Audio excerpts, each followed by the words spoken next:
Olá, sejam bem-vindos à TVD, mais um bate-papo super interessante aqui. Obrigada pela sua audiência, obrigada por estar sempre conosco aqui todas as segundas, às 5 da tarde, nesse nosso encontro para falar de segurança cibernética, privacidade de dados. E hoje nós temos um tema bastante interessante, né? Na verdade, é um tema que está dominando aí o noticiário sob diversos pontos de vista, que são as fake news. Na verdade, nós que acompanhamos de perto o segmento de privacidade de dados, de segurança cibernética, já tratamos com essa questão há bastante tempo. A sociedade também já tem cada vez mais sendo envolvida, está sendo convocada, né, a pensar sobre isso. E, ao mesmo tempo, a fake news tem estado cada vez mais a serviço de grandes movimentos, sejam eles sociais, políticos, e muitas vezes até do ponto de vista corporativo, em algumas situações, implicando em riscos cibernéticos efetivos, né? Então, nós estamos realmente diante de um cenário onde é preocupante, é desafiador, a gente precisa entender um pouco o que é esse cenário, sob todos esses pontos de vista, e para isso nós trouxemos aqui, no nosso programa hoje, dois grandes especialistas no tema. Eu vou contar, nesse bate-papo, com o Walter Capanema. O Walter, ele é coordenador de defesa nos processos eletrônicos e de inteligência artificial da OAB do Rio. Boa tarde, Walter, obrigada pela presença. Boa tarde, Graça. Obrigado aí pelo convite. E o João Paulo de Carvalho, ele é promotor de justiça do Ministério Público da Bahia, especialista nesse cenário de cybercrimes. Boa tarde, João. Obrigada. Boa tarde, Graça. Lisonjeado pelo convite. Muito bom. Então, vocês sabem, né? A participação de vocês é muito importante durante esse nosso bate-papo. Nosso programa está bombando hoje, muitos inscritos, então mandem suas perguntas, interajam conosco. Nós vamos começar falando um pouco e entendendo um pouco também qual é hoje a atuação dos nossos convidados, mas, enquanto isso, vocês já podem enviando as perguntas de vocês.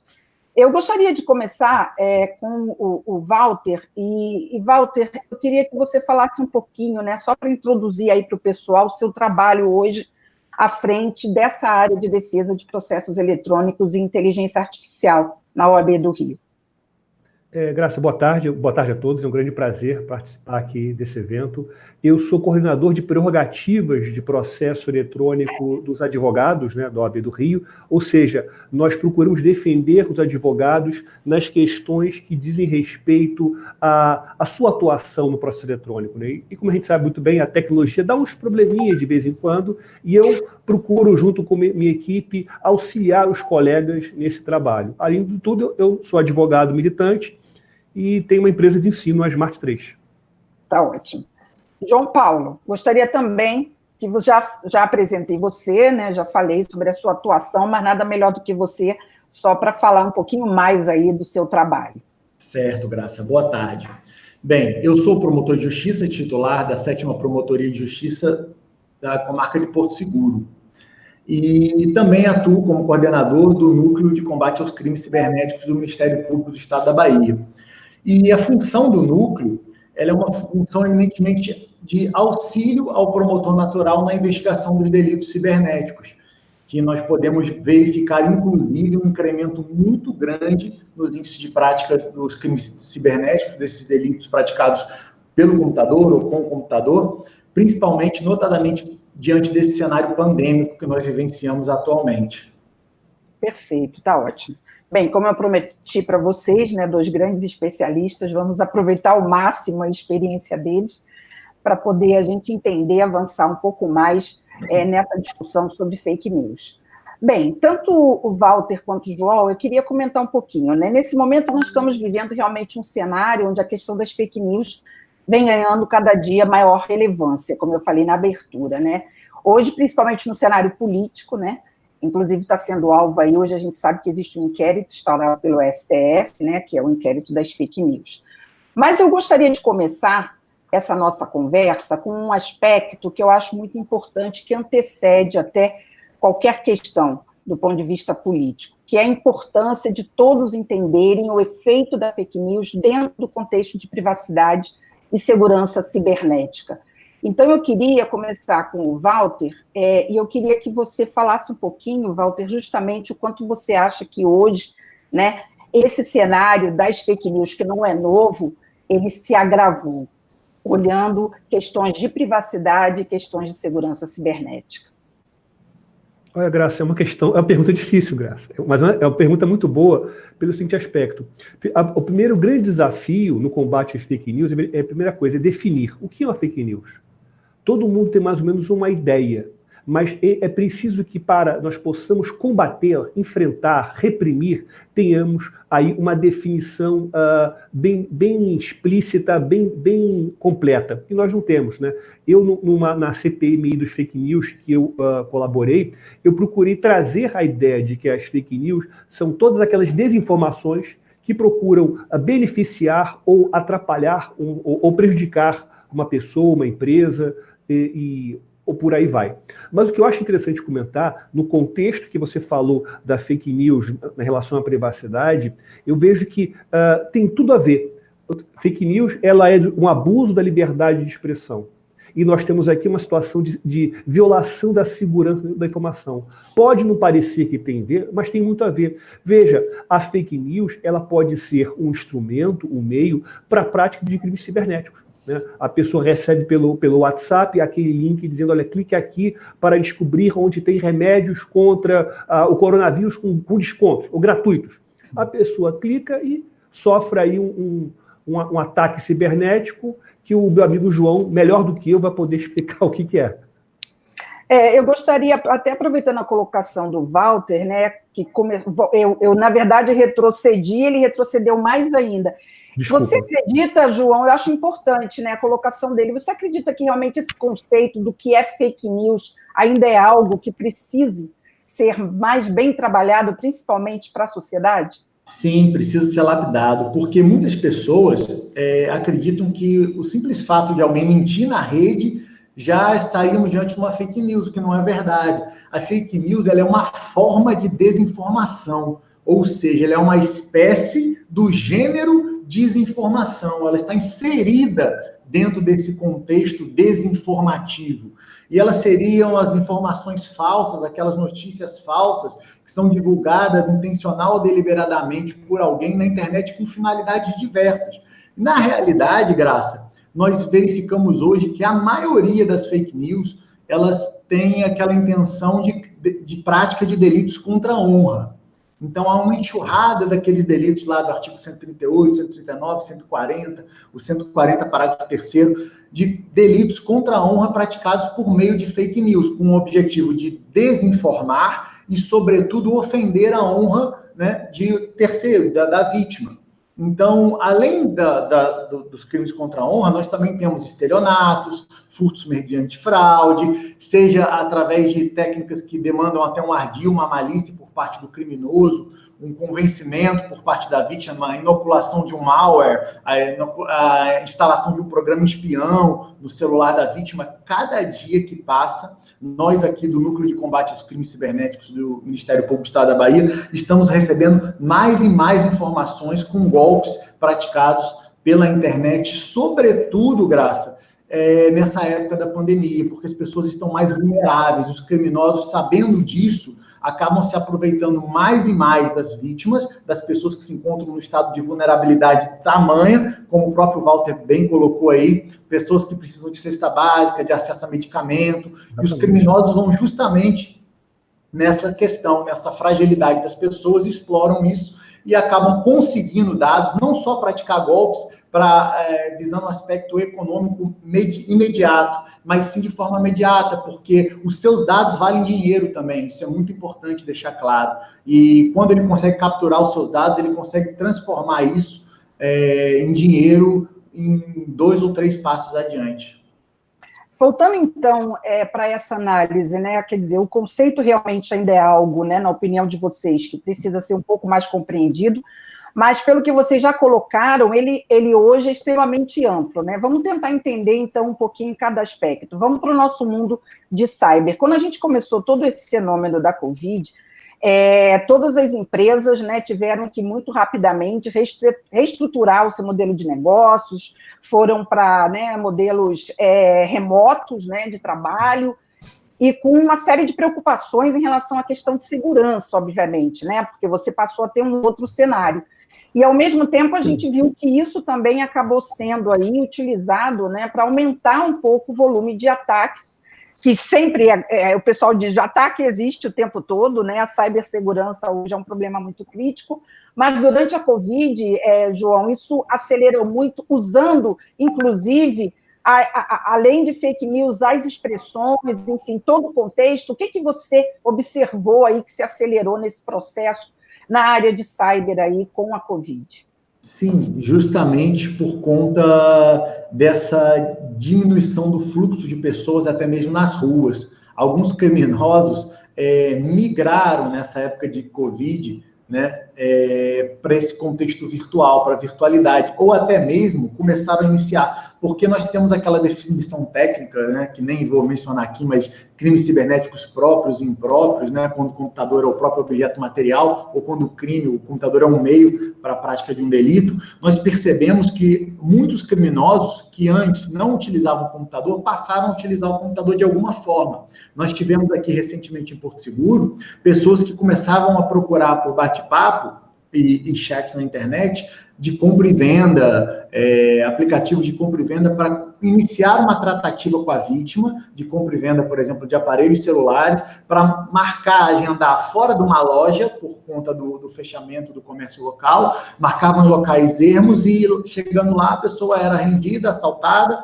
tinha seu carro roubado, os pertences, aparelhos celulares, documentos. Então, toda essa tratativa inicial, que antes era realizada totalmente no meio físico, né, no material, passou a se dar esse primeiro passo, essa tratativa no contexto virtual. Não que isso não ocorresse antes também, mas nós percebemos um incremento nos índices de crimes cometidos pela internet e utilização do computador na prática de delitos até comuns, como roubo, por exemplo.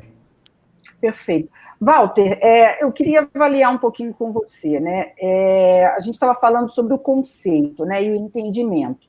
Mas hoje a gente observa que já existe uma série de ações, né? Tanto o Ministério, né, da Saúde se antecipou ou tentou, né, de alguma forma, criar um pouco um modelo para combater as fake news. A gente observa isso, Google, Twitter. Você acha que esse movimento sinaliza que essas áreas que manipulam com uma quantidade muito grande de dados está começando realmente a ter uma maior preocupação? Você acha que isso tem um efeito sobre a sociedade? Essa questão de justamente esses grupos que manipulam muitos dados se preocuparem e terem ações efetivas? Concordo com você, Graça. Eu vejo o seguinte, eu vejo que a questão das fake news, especialmente por causa da pandemia, que você acaba dizendo respeito a valores muito importantes para a gente, como a saúde, a vida e a liberdade, acabaram fazendo ou provocando as empresas, os provedores de aplicação, né, os grandes players da internet, a atuarem. Normalmente essas empresas tinham uma postura muito passiva no seguinte aspecto: olha, nós apenas transmitir informações, nós apenas somos uma plataforma. Na realidade, por uma questão de responsabilidade jurídica, a gente está vendo que não é só isso, não. Eles não são apenas intermediários. Eles devem ter também uma responsabilidade, embora o Marco Civil até os proteja, mas eles devem ter uma responsabilidade sobre o que é postado lá, especialmente em casos como esse de pandemia. Então, eu vejo que sinaliza isso. Mas eu acho, Graça, que o grande desafio das fake news é você chegar até as pessoas, atingir até as pessoas. Porque eu vejo o seguinte: hoje em dia as pessoas perderam a fé e a confiança que tinham na televisão, na imprensa tradicional. Então todo mundo procura se comunicar com o seu grupinho particular que tem acesso a informações muito particulares. Então, o que isso acontece? Não adianta a gente chegar com a verdade em sites, em notícias. As pessoas não querem. As pessoas, eu até, não sei se eu vou ser um pouco provocador, as pessoas não querem buscar a verdade. Elas querem ter a razão. Eu queria justamente ouvir um pouco o João Paulo nesse sentido. Essa cultura, digamos, né, da inverdade, essa coisa de você passar adiante informações que não são falsas, faz parte aí do histórico, né, do próprio ser humano, da sociedade de modo geral. O que complica, principalmente no modelo da internet, é a atuação, né, de forma criminosa, você ter essa arma, né, esse ambiente para você agir de forma criminosa, e também a capacidade de proliferação e de automação, né? Eu queria que você falasse um pouco sobre isso, quer dizer, aquela fofoca que você conseguia contar para meia dúzia, né, e às vezes ficava ali restrita, né, a um determinado grupo, hoje ela se amplifica, mas mais do que a pessoa, né, ir lá e compartilhar, a gente tem por trás toda uma máquina, né, que faz um trabalho desse de uma forma muito mais competente, organizada e com recursos, né, de automação bastante sofisticados. E é isso hoje que a gente está vendo acontecer. Eu queria que você comentasse um pouco esse risco desse processo aí de automação. Exato, Graça. É até engraçado, porque eu sempre começo a minha fala, quando a gente vai fazer algum tipo de apresentação para estudantes, justamente falando desse ponto que você tocou de maneira bem inteligente. O Código Penal, ele foi feito há muito tempo atrás, certo? Muito antes dessa revolução tecnológica que nós vivenciamos e passamos nesses últimos anos. Então, a calúnia, a injúria e a difamação são delitos de menor potencial ofensivo, porque no século passado você tinha, obviamente, um potencial lesivo muito inferior do que nós temos hoje nos delitos contra a honra praticados por meio da internet. Uma das soluções foi, inclusive, incluir o artigo, salvo engano, 141, inciso 3, que trata de um aumento de pena por conta da prática desse delito num meio que facilita a difusão dessas informações. E hoje, em segundos, você pratica uma publicação caluniosa, injuriosa, você acaba ofendendo a honra da pessoa, não naquela vila, naquela escola, naquela faculdade, mas no Brasil inteiro, até mesmo com proporções mundiais aí. Então, realmente, a utilização do computador, não só nos delitos contra a honra, mas em outros vários delitos, aquele golpe, aquele estelionato, aquele golpe, vamos levar aí para os livros, do bilhete premiado, ou outros tipos de pequenas fraudes que eram praticadas ali com uma ou duas pessoas, hoje, uma pessoa com telefone ou com computador consegue praticar esse mesmo golpe em um sem número de pessoas mais do que aquele indivíduo ali na esquina que está tentando praticar aquele estelionato. Então, a potencialidade lesiva é muito grande desses crimes. Inclusive, é importante que os legisladores revejam algumas penas, porque é o que nós falamos, há a prevalência hoje, em algumas normas, do princípio da proteção deficiente daquele bem jurídico, porque, obviamente, que uma pena hoje fixada numa injúria, numa difamação, quando ela é praticada pela internet, ela não consegue ser justa, ou pelo menos suficiente a tutelar aquele bem jurídico, a reprimir o delito, né, de uma forma eficaz. Então, isso é uma preocupação, sim. Hoje nós temos pela internet uma potencialidade lesiva desses delitos bem maior do que no século passado. O que nós vemos aí no Ministério Público, justamente, aproveitando o gancho, se eu me estender muito, você pode me cortar, tá? Mas, pode deixar. Observar na prática do Ministério Público, é o seguinte, muitas vezes não basta que nós fiquemos analisando a conduta daquele cidadão específico um a um, porque aquela conduta hoje, nós temos, por exemplo, um delito, o 326A do Código Eleitoral, que trata da denunciação caluniosa eleitoral, que nós já estamos antevendo temos uma preocupação muito grande com esse delito quando o processo eleitoral que se aproxima. Mas o parágrafo 3º foi vetado pelo presidente por conta da já existência de um delito de disseminação dessa calúnia eleitoral e é tratado como um menor potencial ofensivo, enquanto o próprio 326, ele tem uma pena de 2 a 8 anos, salvo engano, uma pena até bem razoável. E qual é o problema desses delitos em si? dos delitos em geral, né? É que nós temos que investigar não só aquele que dissemina, porque nós não podemos perder muito tempo investigando um a um, o seu José, o seu João, a dona Maria, certo? Até mesmo que muitas vezes nem tem aquele dolo específico de propagar aquela notícia falsa, da propagação em si, das fake news.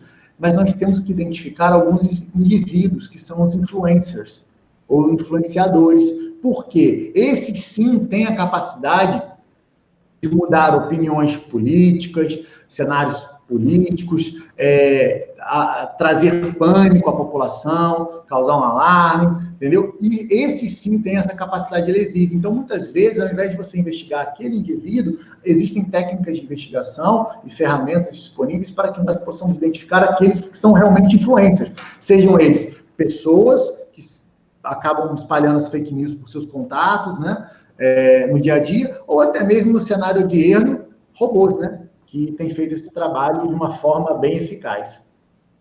Então, Walter, justamente nesse aspecto, eu queria, além da gente conceituar, dividir um pouco, né? Quando a gente fala em fake news hoje, a gente fala das fake news individuais, né, que é aquela coisa, aquela ação, né, que as pessoas, óbvio, devem se preocupar muito hoje na hora de compartilhar a informação, né, para justamente, primeiro, saber se aquela informação é falsa, e segundo, mesmo que não compartilhe, não tomar aquela informação como referência antes de saber a sua veracidade, né? Essas duas preocupações são individuais e são importantes, mas o que o João falou, e o que mais preocupa hoje, é justamente esse processo mais coletivo.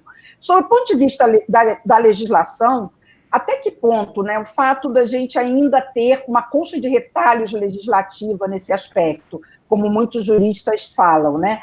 A gente tem um pouco Marco Civil, a gente tem Código de Defesa, a gente tem Código Civil, a gente tem uma lei de proteção de dados que ainda não entrou em vigor. Na sua opinião, esse arcabouço legislativo, ele ainda é, do ponto de vista, né, legal, algo que não transmite realmente, não dá uma segurança maior para se ter um combate mais efetivo das fake news?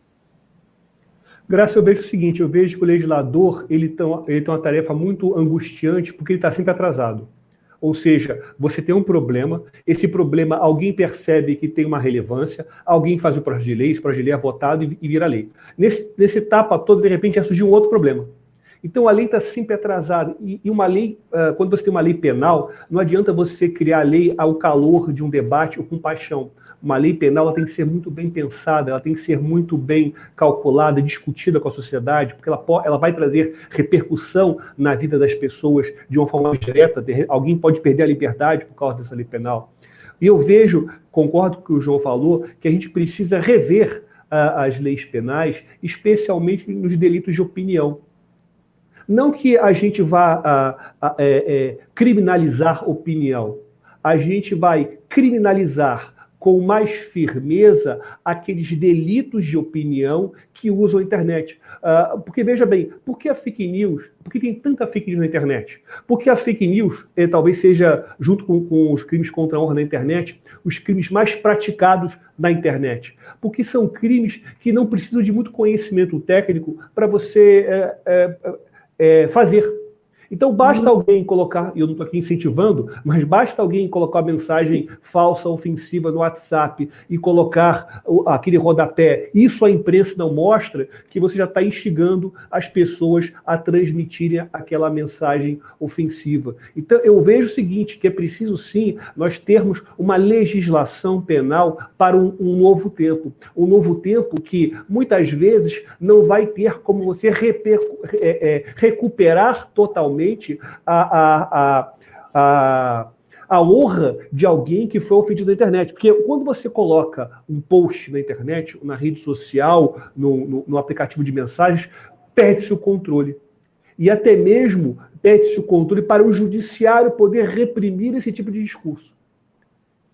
Aí vem o desafio, como você vai combater uma ofensa que é praticamente impossível de você recuperar o estado anterior da vítima? Agora, só para complementar, Walter, não, mas só para complementar, quando a gente olha, por exemplo, a questão da privacidade, né? Hoje existe realmente a manipulação muito grande de dados, a gente está acompanhando isso, né? É um fenômeno, né?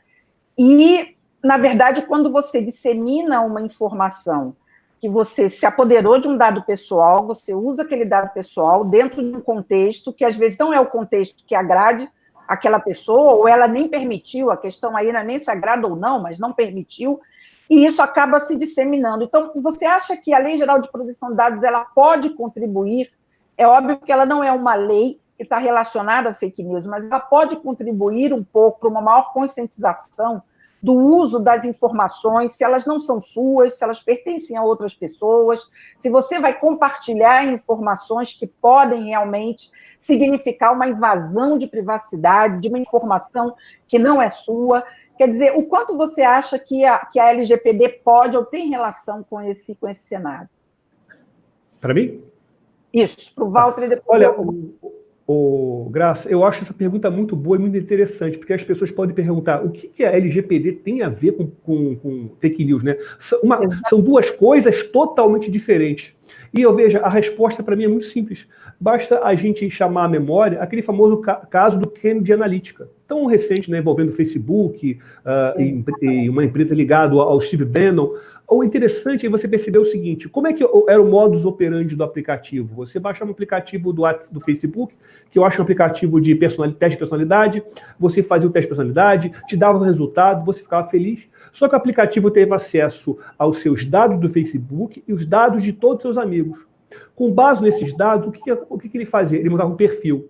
E com base nesse perfil, ele gerava, Graça, uma propaganda eleitoral de fake news personalizada. Então, eu vejo que a principal correlação da LGPD com a fake news é o seguinte: ela pode, de certa forma, combater a fake news que ela é personalizada, ou seja, aquela mensagem que é dirigida ao titular, à pessoa, ao eleitor, levando em consideração os seus dados pessoais. Se você, de repente, é um cristão de direita, eu vou fazer uma ofensa para você, eu vou fazer uma fake news para você específico. Se você é uma pessoa de esquerda, é uma outra específica. Então, eu acho que a LGPD ela pode servir para combater a fake news nesse uso abusivo dos dados pessoais.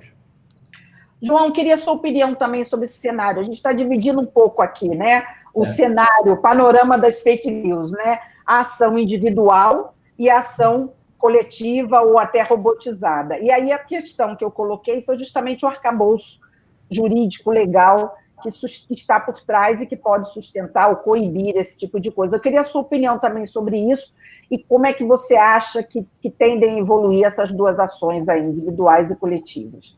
Bem, no aspecto individual, pelo cenário atual, eu acredito que esse combate a esses, principalmente, crimes contra a honra, praticados contra as vítimas, né, contra as pessoas em geral, contra os usuários da rede, ele vai ficar muito nas mãos dos próprios advogados, que vão acabar reunindo muitos materiais, levando às delegacias de polícia, ao Ministério Público, através de representações, e por isso é muito importante que as próprias vítimas estejam preparadas para identificarem de imediato as fake news, realizarem uma preservação da prova, uma coleta preliminar adequada, para passarem para os seus advogados, que por sua vez vão até a delegacia de polícia, ao Ministério Público, e lá sim seja realizada a coleta técnica da prova, porque também nós temos que ter muito cuidado no coletar a prova digital, porque ela está sujeita àquela cadeia de custódia. E hoje, não que antes não estivesse, mas com a novidade aí, com as novas normas inseridas no Código de Processo Penal, hoje está explicitado o cuidado que a autoridade tem que adotar na coleta da prova, a fim de que não se tenha nenhuma nulidade futura. E é esse o cuidado que nós aqui do Nuxiver temos tomado todos os dias. Então, na realidade, as pessoas têm que olhar muito a linguagem utilizada, a própria aparência da mensagem, ou se tem erro de ortografia, português, se as logos das empresas conhecidas com aparência de original, se elas não detêm algumas imperfeições que podem acabar demonstrando que aquele site é fake, o autor daquela notícia, se é um site confiável, existem sites de verificação, de checagem, não deixe de fazer a busca pela imagem no Google, a busca pelo texto, né, no próprio Google também, pedaço do texto para verificar se foi publicado por algum outro lugar, vai em grandes sites de veículos de comunicação para confirmar isso tudo, porque isso é muito importante. E na dúvida, sempre, na dúvida, não compartilhe a mensagem. Se você receber um link suspeito, um link de algum conhecido, confirme com ele a procedência, se ele consegue atestar, cuidado com grandes promoções, com notícias alarmantes, descoberta a cura do coronavírus, clique aqui, porque muitas vezes você pode estar inoculando um ransomware ou qualquer tipo de malware no seu dispositivo informático que vai servir, como o Walter bem disse, muitas vezes para capturar dados, senhas bancárias. E com esses dados, nós vimos aí, né, Graça, nessas últimas semanas, a quantidade de pessoas, até famosos, que tiveram aí o seu nome utilizado para cadastros aí junto ao governo federal de benefícios. Isso porque essas pessoas estão livres na rede. Exatamente. Só para complementar essa colocação do coletivo e do individual, do ponto de vista coletivo, fica um pouco mais difícil, porque quando a gente olha do ponto de vista coletivo, a gente vê que tem uma organização, tem empresas envolvidas, né?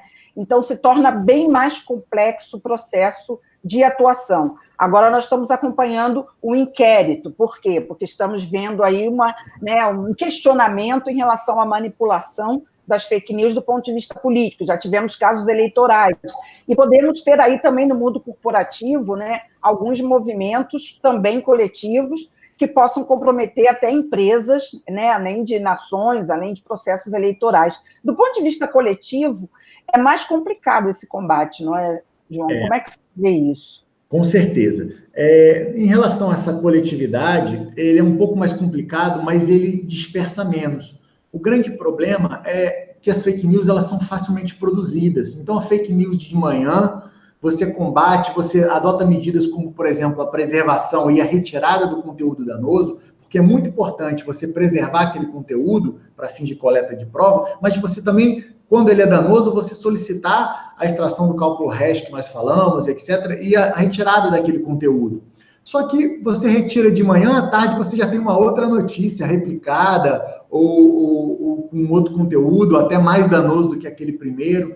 Então, do ponto de vista coletivo, é mais complicado. Mas é mais fácil no que tange a identificação dos influencers, por exemplo, dos influenciadores, que você derruba, talvez com uma tacada só, você derruba vários indivíduos que produzem fake news, ao invés do individual, que às vezes é muito picuinha pessoal, é o A contra o B, é o fulano com o seu João contra o seu José, e isso acaba sendo, às vezes, um pouco mais difícil de você combater pela pulverização, né? Perfeito. Bem, pessoal, nós estamos começando a receber várias perguntas, né? A gente já teve um bate-papo aqui inicial com os principais aspectos. O tema, com certeza, é muito interessante, suscita realmente uma série de questões, mas eu quero começar a trazer, junto com as minhas dúvidas também, as dúvidas de vocês, que estão aí acompanhando com a gente, enviando suas perguntas. Então, eu tenho uma primeira questão, que é a do Edson Sivieri. Obrigada, Edson, a audiência está sempre fiel com a gente. Ele diz o seguinte: ótimo tema, as fake news são algo que vem crescendo, né? E como o doutor mencionou, é um abuso do direito de livre expressão, mas eu gostaria de saber como evitar que a interpretação jurídica do que é ou não é fake news seja, sim, isônea e não política. Como é que a gente consegue separar essa questão do ponto de vista político ou não? Aí fica a pergunta, acho que foi direcionada para você, Walter, mas se o João também quiser complementar... João, me ajuda aí, João. Se quiser, eu começo. Eu posso começar. É uma pergunta muito boa do nosso amigo Edson, né? É uma pergunta boa, porque eu vejo o seguinte, eu acho que um dos grandes desafios, quando você vai analisar o limite da liberdade de expressão, é você buscar parâmetros, porque a Constituição não nos deu parâmetro. Talvez o único parâmetro que ela falou que veda-se o anonimato. Mas, de certa forma, até o discurso ofensivo, ele tem validade. E até, por exemplo, quando um jornal ele publica a verdade sobre um político, um mal feito que ele faz, ele está tendo um discurso ofensivo, mas ele está exercendo a sua atividade. Eu vejo que uma fake news, para que ela possa ter uma reprimenda, ao menos na esfera penal, você tem que ter, primeira coisa, um crime, né? Especialmente vai ser um crime contra a honra, e outro, a consciência e vontade de alguém para fazer esse crime, para praticar esse crime. Não é porque alguém compartilhou uma fake news, até agindo de boa fé, é que ele vai responder. Eu vejo que a gente tem que...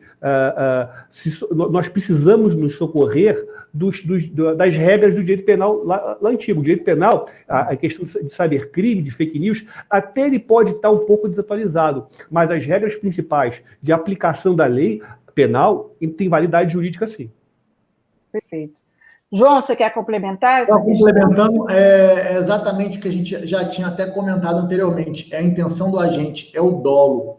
E eu acho, assim, que impor limite a um direito é muito complicado, porque nós temos o direito à liberdade de expressão, né? Mas é óbvio que muitas vezes você tem uma linha muito tênue, que você vai exercer o seu direito da liberdade de expressão e vai permear ali aquela linha do direito de outrem. Obviamente que você não pode ter um conteúdo ofensivo em demasia que chegue a afrontar esse direito também no terceiro. Então, se você tem um dolo, se a sua intenção é difamar, é caluniar, é injuriar, e você se utiliza, se traveste da sua liberdade de expressão e altera aquela verdade dos fatos para atingir determinada pessoa, aí você tem o crime lá praticado diante da propagação de fake news. Então, a resposta é essa. Isso é muito subjetivo, obviamente, mas quando se trata de fake news, eu tenho visto aí na prática, no dia a dia, que é muito fácil de você identificar esse dolo do agente quando é difamar, injuriar uma pessoa. Temos mais uma pergunta do Jean Neto. Obrigada, Jean, por estar aí nos acompanhando. De que maneira uma fake news pode impactar a imagem de uma empresa? Por exemplo, olhando sobre os aspectos corporativos. Por mais que comunicação esteja alinhada internamente e de dentro para fora da empresa, um funcionário insatisfeito pode disseminar uma fake news e até vazar dados. Então, essa pergunta é muito importante, outras também estão sendo enviadas, a gente sabe que nós temos um grande público corporativo, então queria que vocês dois comentassem agora, sob o ponto de vista corporativo, o impacto, né, de uma fake news, o que isso pode gerar para uma empresa. As pessoas jurídicas, Graça, elas são dotadas, obviamente, do direito de personalidade, então elas podem ter a sua honra também atingida, elas podem ser difamadas, né? E, obviamente, que quando um ex-funcionário, uma pessoa, um terceiro, espalha uma fake news de uma empresa, isso pode acabar refletindo no aspecto contratual com terceiros, pode acabar atingindo a honra da empresa no mercado, até mesmo, a depender da situação, uma queda de ações, isso pode refletir, sim, economicamente. E nós verificamos, até mais difícil aqui na atuação do Ministério Público, porque isso fica mais a cargo de advogados das empresas, mas nós verificamos no dia a dia que várias empresas são atacadas mediante fake news, justamente com o intuito mercadológico. Então, isso é muito perigoso. O Walter pode até complementar melhor. Pegando aqui um gancho no que o João falou, eu pegaria uma outra visão. Eu vejo, concordando com ele, eu vejo que talvez uma forma de combater é pensarmos na segurança cibernética. Quando você tem um vazamento, o que você pensa na hora? Você pensa, né, além de fazer uma oração, você pensa aí... Isso não estava no script. Muito bom.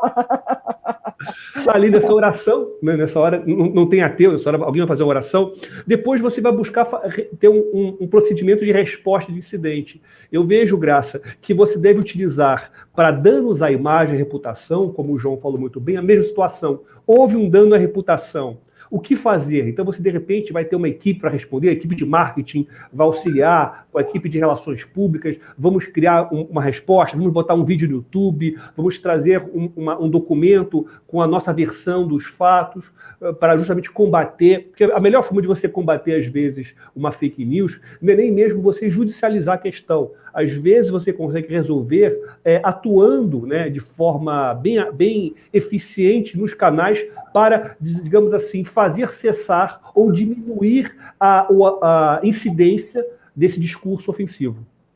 Agora, complementando, tem uma outra pergunta aqui muito semelhante, e o que ela questiona é se vocês acham, pelo que vocês acompanham, e aí, Walter, você pode comentar, se as empresas estão preparadas para isso, se as empresas pensam sobre isso. Quer dizer, é óbvio que as áreas de segurança, como você falou, estão cada vez mais se preparando para reagir aos ataques e até para se posicionar. A própria lei, né, no caso de vazamento de dados, ela vai exigir isso. Mas e as fake news? Você sente que ainda tem um caminho longo aí a ser percorrido pela área corporativa para realmente se preparar efetivamente para fazer frente a um caso como esse? Eu entendo que sim. Eu vejo que até a questão da segurança cibernética, eu acho que nas grandes empresas já tem uma cultura já até antiga, né? Porque muitas delas trabalham em setores regulados, ou então trabalham nos Estados Unidos ou na União Europeia, onde você tem, digamos assim, uma ingerência muito grande. Agora, em relação a fake news, para as empresas em geral, eu diria para você que nós estamos numa situação de que não há preocupação com isso. As empresas acham a seguinte, eu acho que não vai acontecer com a gente. É igual a invasão. Eu acho que a gente não vai ser invadido. Olha, tem tanta gente que vai ser invadido, ninguém vai me invadir.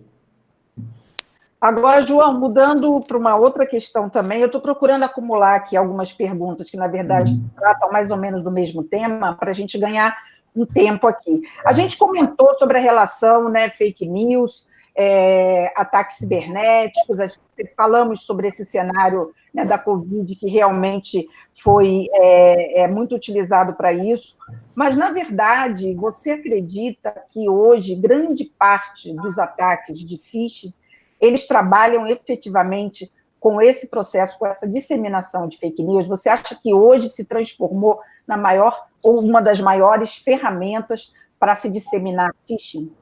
Sim, uma das, né? Porque as pessoas acabam muitas vezes clicando, compartilhando, acessando aquele conteúdo, e aquilo ali é a porta de entrada para que os criminosos possam, na realidade, espalhar e se espelhar nos dados daquelas pessoas, para que eles possam utilizar aqueles dados de uma outra forma. A gente tem que tomar muito cuidado. A gente fala cada vez mais sobre fake news. Todas as palestras, essa semana mesmo, foi uma maratona, acho que foram 4 ou 5, na semana, todas lotadas, as pessoas cada vez mais querendo uma fórmula mágica. Elas nos encontram e falam assim, o senhor poderia me explicar uma fórmula para eu não ser hackeado, para eu não ser vítima de phishing, para eu não ter um espião, um aplicativo espião inoculado no meu celular? E eu sempre falo, olha, a fórmula ou você para de utilizar o dispositivo informático e fica isolado na sua casa, que ninguém quer, ninguém consegue mais, ou você toma cuidado. Na verdade... E oração, João, oração também. Oração, como o Walter disse, também funciona muito. Na verdade, primeiro é oração. Mas, assim, você tem que tomar muito cuidado, porque as pessoas não têm ideia, e às vezes elas só começam a ter ideia quando nós fazemos umas palestras, o Walter já participou, com o Guilherme mesmo, que o Guilherme faz muito sobre isso, um colega nosso, sobre pesquisa em fonte aberta. O que você coloca sobre você, Graça, na internet? Talvez se um dia a gente marcasse um encontro aqui, colocasse a pesquisa em fonte aberta, até aquelas pessoas que acham, mas eu tomo muito cuidado, eu não coloco há muitas informações da gente na internet. Então, a principal preocupação deve ser, você não pode dar munição ao inimigo, você não pode dar munição aos criminosos, porque senão você vai facilitar. Hoje em dia, há ainda a possibilidade dos criminosos terem algum tipo de aproximação com você.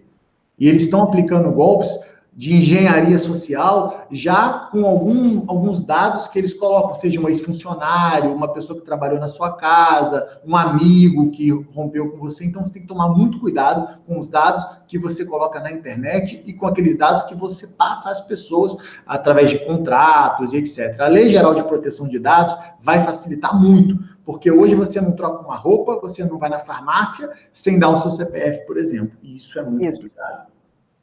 Temos mais uma pergunta aqui do Eduardo Harumi. Obrigada, Eduardo, por estar aí conosco. Ele muda um pouquinho o tema e diz o seguinte: vocês que acompanham de perto o universo obscuro dos crimes cibernéticos, acho que o João mais ainda até do que o Walter, de que maneira os hackers têm participado desse mundo das fake news e ameaçando empresas e governos a lançar dados na internet? Então, ele fala desse exemplo aí que a gente está acompanhando do Anonymous, né, que está ameaçando o governo Trump a vazar dados após a morte lá do ex-segurança, né, do George Floyd, por um policial branco. Nós estamos acompanhando esse caso, né, a princípio, né, não era um assunto relacionado, mas é muito interessante essa pergunta, porque a gente percebe hoje, João e Walter, queria que você comentasse, está tudo muito relacionado, né? Qualquer incidente do ponto de vista político, econômico, não importa, social, tudo está muito relacionado com o universo digital, com os riscos cibernéticos, enfim. Então, eu acho que essa pergunta é bastante interessante, porque ela mostra como que esses dois mundos estão coexistindo, e aí o comentário dele, a pergunta, na verdade, é o quanto isso é uma ferramenta também importante para os hackers, né? João, quer começar? Walter, pode começar. Posso começar? É uma pergunta difícil. As perguntinhas Graça, a pergunta, o pessoal é muito bom, Eduardo, fez uma pergunta muito boa. O que eu vejo é o seguinte, eu vejo que, como nós comentamos antes, a fake news ela não precisa da expertise do hacker para ela percorrer o mundo. O que às vezes o cracker, melhor dizendo, né, o cybercriminoso, ele pode atuar com mais efetividade é justamente para ele criar os bots, né, os perfis falsos, como o João falou também no começo, para alimentar e justamente disseminar esse conteúdo. Então, eu acho que talvez a função do cracker aí, quando ele for atuar, é mais nessa. Mas você não precisa ter necessariamente de uma fake news, de um cracker para poder atuar nessa expertise. Basta você ter alguém com muita disposição para fazer, às vezes, uma fotomontagem ou, às vezes, um texto mentiroso e fazer isso circular. Eu acho que o cracker ele usaria a expertise dele criminosa para outros delitos, e mais aqui no Brasil, o phishing. Então, eu acho que o cracker ele usaria a fake news como instrumento para a disseminação do phishing, nesse caso específico. Sim. Aí, com vistas, obviamente, a obter vantagens financeiras, né? Mas, João, queria que você comentasse também, quer dizer, muito bem colocado, né, pelo Walter, que hoje realmente não existe mais aquela imagem, né, do cracker lá só querendo, né, se vangloriar de um ataque. Hoje é um comércio, hoje realmente é um negócio, né, do ponto de vista digital, e tem realmente esse fator econômico. Mas aqui a pergunta remete a um outro caso que a gente está acompanhando, né, que realmente se pode ameaçar e entrar dentro de um movimento social de tamanha envergadura e, com isso, automaticamente já envolver o mundo cibernético, que é o caso dos anônimos aí, que foi usado como exemplo. Queria que você comentasse essa proximidade, esses riscos, né, que existem hoje. Eu gostaria até de de comparar, né, esses exemplos, trazendo um outro exemplo que aconteceu recentemente, e até para que as pessoas possam entender mais ou menos como é que funciona essa engenharia social, porque eu concordo em gênero, número e grau com o que o professor Capanema falou. São várias formas de atuar. Nós temos, às vezes, criminosos que atuam na comercialização, na disponibilização, no armazenamento de imagens com conteúdo, por exemplo, pornográfico infanto-juvenil. Aí, na Deep Web, outros utilizam uma rede peer-to-peer, depende muito da forma como eles trabalham. E a gente vê que cada vez mais os especializados, os crackers, eles estão atuando numa outra parcela. E aqueles menos experientes, talvez, se arrisquem mais nesses tipos de golpe. Exemplo que nós tivemos aí, um golpe de engenharia social bem interessante semana passada. Uma colega professora me ligou dizendo que uma pessoa atendeu o telefonema e a pessoa começou a conversar com ela. Você tem a profissão tal, gostaria de convidar a senhora para uma entrevista num programa de televisão, e conversou, acompanhamos o seu trabalho, e tinha vários detalhes da vida dela ali jogados na conversa, que ela acreditou que ela estava sendo convidada para uma entrevista. E em um certo momento o criminoso disse: olha, eu só preciso mandar o link da entrevista, você clica e me confirma se está visualizando, porque lá vai ter a data, o horário, o local que você vai falar, e etc. E ela, tudo bem, ela clicou. Quando ela clicou ali, ela já estava inoculando. Então, o WhatsApp foi clonado, na verdade, foi tomado dela, ela já acessou as redes sociais, acesso à conta bancária, dados bancários do marido, tentaram passar o cartão do marido 17 ou 18 vezes. E, assim, é questão de segundos, Graça, questão de segundos para que esses criminosos, que não atuam sozinhos, eles peguem os dados da pessoa e disseminem. Então, é muito fácil, hoje, esses criminosos se esconderem atrás de determinados grupos, mas, sobretudo, nós verificamos que aqueles mais especializados, eles estão atuando em outro parcelo, em outro segmento. É muito mais fácil que ele utilize a fake news justamente para inocular, ou para transmitir, ou passar, ou aplicar golpes relacionados ao phishing, ou outras técnicas. Esses golpes mais simples, mais arcaicos, diria, e a gente vê que eles são aplicados por aqueles que estão iniciando aí nos golpes no cenário virtual. Nós estamos... Infelizmente, estou controlando aqui a hora, né? Estou começando a aglutinar perguntas, porque realmente nós temos aí um tempo, né, a ser cumprido. Mas vou trazer mais ainda algumas, e um comentário, na verdade, feito pelo César de Oliveira, muito interessante. Vou trazer o comentário dele, mas acho que vale a pena vocês também tecerem algumas considerações. Ele diz o seguinte: além da oração, então, Walter, ele faz referência aí à sua colocação, existe Obrigado. Também a responsabilidade das pessoas, né, em usar a internet. Acredito que estamos todos aprendendo a se comportar na internet como fazemos no mundo físico. Percebo uma ansiedade das pessoas em compartilhar notícia sem a menor responsabilidade.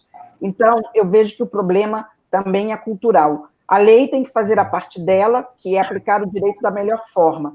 Mas o que vocês acham dessa questão da conscientização e da cultura? Parabéns a todos, excelente debate. Obrigada ao César, que está nos acompanhando, e trazer essa questão que eu acho que a gente sempre comenta, né? Então, tem a oração, mas também tem a responsabilização, a conscientização, né, Walter? Essa, me parece, aqui acrescentando ao comentário do César, eu estou há bastante tempo acompanhando tudo que está relacionado a esse mundo, e vejo que a palavra conscientização, educação, está sempre presente. Mas é muito difícil, né, Walter? A gente bate sempre nessa tecla, né? Por que é tão difícil a gente conseguir fazer com que esse processo cultural avance, já que todo mundo está na internet? É um excelente comentário, e até o João, também por ser professor, ele está com uma preocupação muito grande. O João tem um trabalho notável na Bahia de conscientização e de sensibilização nas faculdades. O que eu acho importante é verificar o seguinte, é que, infelizmente, no Brasil, nós não damos o devido valor à educação, à cultura e ao professor. Isso, infelizmente, é verdade. Nós não damos valor à educação, à cultura, ao professor. Nós fechamos os olhos para o conhecimento. Isso acontece principalmente nessas questões envolvendo a Covid. Quantas pessoas que não têm o menor conhecimento médico, dando receitas, falando que os médicos não entendem. Eu conheço um pouquinho de lei. Então, eu não vou dar qualquer pitaco em questão de remédio, se cloroquina é bom, se é ruim. Se você tem, digamos assim, quase que um consenso mundial dos médicos dizendo que o remédio não funciona, quem sou eu para enfrentá-los? Não é a minha expertise. Mas hoje em dia, a internet, você pesquisa na internet, acha um site que reforça aquele seu conhecimento e você não está preocupado em buscar a verdade. Foi o que eu falei. As pessoas estão preocupadas em se sentir bem. O problema, Graça, só aproveitando o gancho do Walter, foi brilhante a resposta dele, é que as pessoas estão automatizando a vida virtual. Então, você acorda, você abre o seu Instagram, antes de dar bom dia para a pessoa que dorme com você, para o seu esposo, para a sua esposa, você já abre o seu Instagram, você verifica a foto que você postou no dia anterior, se teve curtida, se não teve, e é engraçado que às vezes você fala com um rapaz, com alguns amigos, você está falando isso, mas por que você está falando isso? Porque você curtiu lá quando o cara falou o contrário. Eu curti, eu não curti. Aí quando o cara acaba, né, o colega acaba verificando, rapaz, curti errado, porque as pessoas acabam curtindo sem ler, as pessoas acabam transmitindo, retransmitindo, passando uma notícia que chega sem verificar a procedência, sem verificar se ela é, no mínimo, razoável. Então, por isso, esse comentário do telespectador foi fantástico, e é exatamente isso. Acho que isso tudo se resume na automação dos movimentos da nossa vida virtual. Nós estamos chegando, né, no final do nosso debate, e eu queria que vocês fizessem como comentário final, e algumas perguntas estão chegando em relação a isso, voltando um pouco, no caso do Walter, né, você está acompanhando bastante aí tudo que está acontecendo. Nós temos também processo eleitoral, que logo, logo vai chegar, e me parece que você também já acompanhou bastante isso, né? Cada vez mais nós estamos encontrando desafios do ponto de vista do mundo digital. Qual é a sua visão? Você acha que a gente, que faz parte, que essa busca do ponto de equilíbrio faz parte do erro e acerto? Aonde que está aí? O que você pode deixar como mensagem aí que você acredita que possa evoluir no sentido de ter um aprimoramento, uma forma um pouco mais consciente de lidar com esses desafios da internet, Walter? Graça, eu tenho que ser realista, mas eu tenho que também ter esperança, né? Viver no Brasil não é para amadores, né? Cada dia, como nós vivemos, é como se fosse aquela série de televisão 24 horas, né? Cada dia é uma emoção diferente, né? Dá um problema um dia, na terça-feira é outro. Então, ser brasileiro, viver no Brasil, é estar acostumado a novidades. Eu não sei nem o que aconteceu hoje até agora, mas eu sei que se eu abrir o Twitter daqui a pouco, vai ter alguma coisa. Então, eu vejo que nós temos que aprimorar a nossa capacidade de resiliência, especialmente no mundo como nós estamos, que nós tivemos que nos adequar a trabalhar em casa. De uma hora para outra, quer dizer, de uma hora para outra, quase todo mundo está fazendo home office e todo mundo teve que aprender. Então, a mensagem que eu deixo é de esperança, ou seja, nós estamos realmente passando por momentos difíceis, mas como nós somos brasileiros e nós temos uma capacidade de resiliência fora do normal, quase de mutante, eu acho que a gente vai sobreviver. A gente precisa ter paciência e não nos deixar levar pelas emoções da internet. Perfeito. João, e você? Qual seria a sua mensagem aí? Como é que você vê esse cenário e o que você acha aí, que você acredita, né, que seja importante as pessoas considerarem nessa relação cada vez mais intrínseca, né, com o mundo digital? O mundo digital ele já está incorporado à nossa vida, ao nosso cotidiano, não há mais como voltarmos atrás, certo? Então, a dica que eu deixo, mais uma dica, é justamente tomar cuidado nesse meio digital. Cuidado com os dispositivos informáticos, com as câmeras da sua casa, que muitas vezes elas estão ali para te proteger, mas elas podem acabar sendo um ponto de vulnerabilidade muito grande seu e da sua família. Cuidado com as babás eletrônicas, porque as babás eletrônicas muitas vezes também são pontos de vulnerabilidade. Cuidado com as fake news, cuidado com as informações que você passa no dia a dia às empresas, cuidado com as informações que você mesmo insere em bancos de dados na internet a seu respeito, cuidado com tudo que é importante para você, que é o seu nome, os seus dados pessoais. Isso é muito importante. E tome muito cuidado na hora de passar e fornecer esses dados a terceiros. A dica que eu deixo também é um artigo meu com o professor Walter, que nós falamos justamente sobre essa era digital e os novos paradigmas da investigação criminal. A gente fala bastante das novas necessidades do nosso sistema criminal, de adaptação, pela adaptação que nós estamos passando hoje para o combate desses delitos, que muitos delitos antes eram só cometidos no cenário virtual. Hoje, eles já passaram para o cenário físico, antes eram só no cenário físico e já são praticados pelo computador ou com o auxílio do computador. Então, fica a dica desse artigo que nós escrevemos, está na internet, e é curto, é bem pequeno, mas ele já dá um panorama, uma dica do que nós podemos esperar e como nós podemos nos preparar para essa nova era digital aí que nos acomete. Ótimo. O pessoal já está até aqui perguntando como é que faz para ter acesso. Depois a gente envia para vocês que estão nos acompanhando o link de acesso a esse artigo. Mas acredito que também hoje está muito fácil encontrar qualquer um na internet, né? Então, acho que buscando vocês a gente chega no artigo, né? Graça, posso deixar só então mais um link? A gente tem também, o João participou, uma cartilha sobre fake news. Ótimo. Só jogar no Google. Tá ótimo. Então, e a gente Obrigado. também facilita aí para vocês depois e a gente passa os links. Olha, só tenho a agradecer ao João Paulo, do Ministério Público da Bahia, o Walter Capanema, do Rio de Janeiro, da OAB, todos têm trabalhos aí na área de privacidade, segurança de dados, fake news. A gente vai disponibilizar os links para vocês e espero que na próxima segunda, às 5 horas, vocês continuem aqui conosco, discutindo todos esses temas tão importantes e interessantes no momento. Pessoal, muito obrigada, Walter, João Paulo, e até a próxima segunda.